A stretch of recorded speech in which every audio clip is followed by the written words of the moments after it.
प्रधानमंत्री नरेंद्र मोदी ने एक बात कही जो मुझे बहुत ज़्यादा कनेक्ट करी कि अंतिम सत्ता, अंतिम सत्य इस पूरे ब्रह्मांड का, हमारा या पूरी दुनिया का एक ही है, निराकार, फॉर्मलेस, जो विदाउट एट्रीब्यूशन के है, जिसका एट्रीब्यूट नहीं है। तो मैं उसी से अपने राम को जो समझा हूँ वो बताने का प्रयास कर रहा हूँ। आप आगे सुनिएगा मुझे। आज पूरा का पूरा देश और पूरी दुनिया में बसे हमारे भारतीय सब अपने मन के अंदर बसे राम को अयोध्या में बन रहे मंदिर में प्रत्यक्ष देखना या देखने के लिए बहुत ज़्यादा उत्साहित हैं। उस उत्साह में मैं अपने राम को देखता हूँ। उस राम के बारे में मैं कुछ बताना, कहना चाहता हूँ। यहाँ पे पूरा देश आज राममय है और राम के धुन में डूबा है, क्योंकि अपने राम का ही भौतिक रूप में निर्माण कर रहा है। हम सब में से कुछ 10-20 हज़ार लोग मिलकर कुछ पत्थरों को तराश कर अपने अमूर्त राम को मूर्त रूप दे रहे हैं। फिर उसी मूर्त रूप में अपने अंतःकरण में ढूंढ रहे हैं आनंद को, राम के तत्व को, राम के इसेंस को, राम के चरित्र को, राम के कैरेक्टर को, और उससे खुद को एसोसिएट कर रहे हैं और उससे एक आइडेंटिटी बना रहे हैं। उसी आइडेंटिटी से आज पूरा देश आनंदित है। जब भी हम मंदिर में विजिट करेंगे, वहाँ के राम की मूर्ति को देखेंगे, तो हम अपने ही अंदर में बसे राम को एक प्रत्यक्ष मीन्स परसेप्शनल रियलिटी में चेंज होते देख रहे होते हैं। फिर वो हमें रियल लगता है, ज़्यादा कनेक्टेड लगता है, अपीलिंग लगता है, क्योंकि कहीं ना कहीं हम खुद में खुद को खोज रहे थे उस बेचैनी को शांत करने के लिए। फिर हमें एक प्रत्यक्ष सहारा मिला राम मंदिर के रूप में, रामलला की मूर्ति के रूप में, जहाँ पे हमें लगा कि नहीं, ये मेरे ही राम तो हैं, मैं ही तो इस चरित्र, इस कैरेक्टर को ढूंढ रहा था। हमारा सारा का सारा ज्ञान, भौतिक ज्ञान परसेप्शनल है। जब तक हमारे मन को कोई साकार, कोई स्ट्रक्चर, कोई ग्रॉस, कोई फिजिकल फॉर्म नहीं मिलेगा, फिर ये मन हमारा मानने को कभी तैयार ही नहीं होगा कि राम थे या नहीं है या क्या था। जो भी सारे डाउट, इसको सारे डाउटेबल लगेंगे। फिर वो राम के अनंत, शून्य, अचिंत, अविनाशी, सत्य और इटर्नल और शाश्वत रूप को कभी भी नहीं जान सकता है। तो इसलिए मुझे अभी समझ आता है कि राम का मंदिर बना है, बन रहा है, और उसमें जब भी हम दर्शन करेंगे तो at least minimum 10 to 15 minutes जब भी हम दर्शन करेंगे, उतनी देर के लिए हम डिवाइन या अल्टीमेट सोर्स ऑफ एवरीथिंग से कनेक्ट हो जाएंगे फॉर दैट मोमेंट। इसीलिए हम सब मिलकर मंदिर बना रहे हैं, राम को फिजिकल फॉर्म दे रहे हैं, और जहाँ पर राम तत्व को अनुभव करना है और जीना हो और आसान हो सके हमारे मन के लिए। राम कौन है ये जानने से पहले हमें ये जानना चाहिए कि राम क्या है।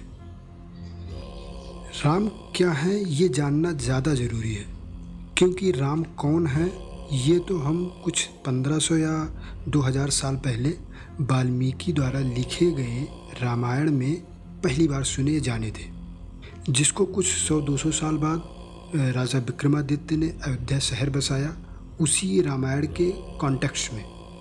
और वही अयोध्या आज फ्लरिश थी। उसमें एक मंदिर कुछ इन्वेडर्स ने तोड़े थे और उनको आज फिर हम रिकंस्ट्रक्ट कर रहे हैं। राम शब्द रम धातु से बना है, जिसका लिटरल मीनिंग होता है कि रमना या फुली या प्योरली इन्वॉल्व होना इन एनीथिंग में। जब हम कहते हैं तो वो सेटल टू ग्रॉस होता है, मतलब चाहे पूरे ब्रह्मांड में रम जाओ, चाहे खुद में रम जाओ, चाहे शरीर में रम जाओ, चाहे अपने मन में रम जाओ, चाहे अपने वर्क में, काम में, अपने प्रोफेशन में, कहीं भी रमना हो, वही है राम का रियल एसेंस। इन साइंस में अगर देखें तो ये सेटल डाउन होना, इन फिलॉसफी में देखें तो सेल्फ एविडेंट जो है वो राम है, और इन साइकोलॉजी में देखें तो रमता जोगी, जो मगन हो, रमा हो, ध्यान में हो, वो राम है।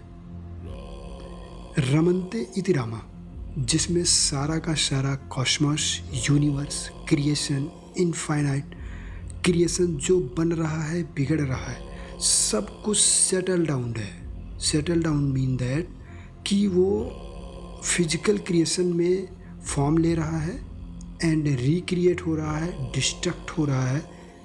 ये infinite circle of the process है। लाइक हम सब और या हमारी दुनिया, रोज़ कुछ हज़ार लाख लोग मर भी रहे हैं, कुछ हज़ार लाख लोग जन्म भी ले रहे हैं। और just not for the human beings, even कि स्पीसीज या माइक्रो ऑर्गेनिज्म सब चेंज हो रहे हैं, तो सब उस सर्कल में फॉर्म कर रहे हैं। तो मैं किस राम को समझा हूँ वही मैं बता रहा हूँ।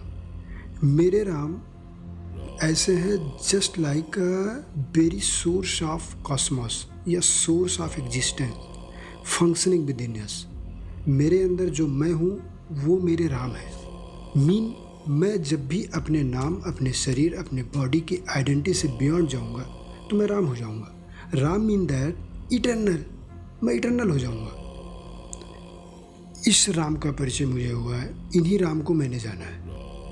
और मेरे राम बांटने की बात नहीं, यूनियन, वननेस, नॉन डुअलिटी की बात करते हैं। उनका इसेंस यही प्रमाणित करता है, उनका पूरा चरित्र, उनका पूरा जीवन यही बता रहा है।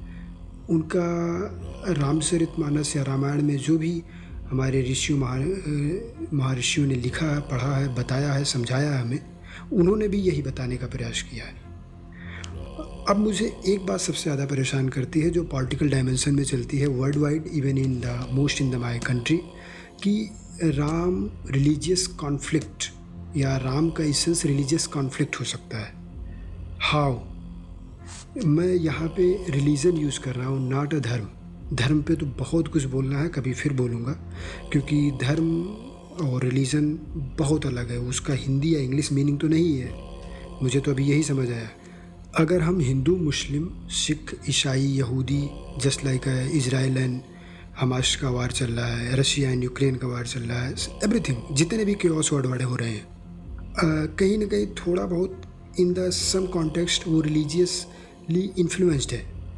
And in also in our my country जातिगत जो भी डिफ्रेंसिएशन है, ब्राह्मण, क्षत्रिय, वैश्य, शूद्र आदि के आधार पर लोग बटे पड़े हैं अपनी छोटी छोटी आइडेंटिटीज़ को लेकर। अब यहाँ पे ये जो बंटवारा है, ये जो डिस्क्रिमिनेशन है, एक तरीके से मैं इसको डिस्क्रिमिनेशन ही जानता हूँ।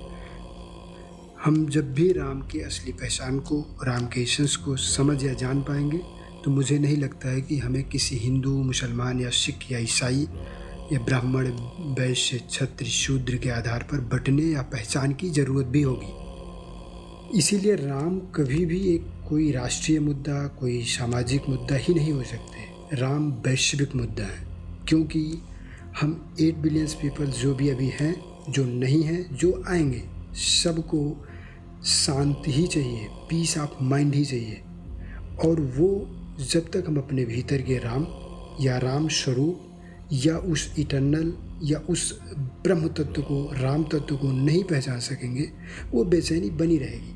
उस बेचैनी के लिए हम धर्म बनाएंगे, धर्म के आधार पर लड़ाइयाँ करेंगे, जात में बटेंगे, एवरीथिंग जो भी हम कर रहे हैं पिछले हज़ारों साल से वही करेंगे।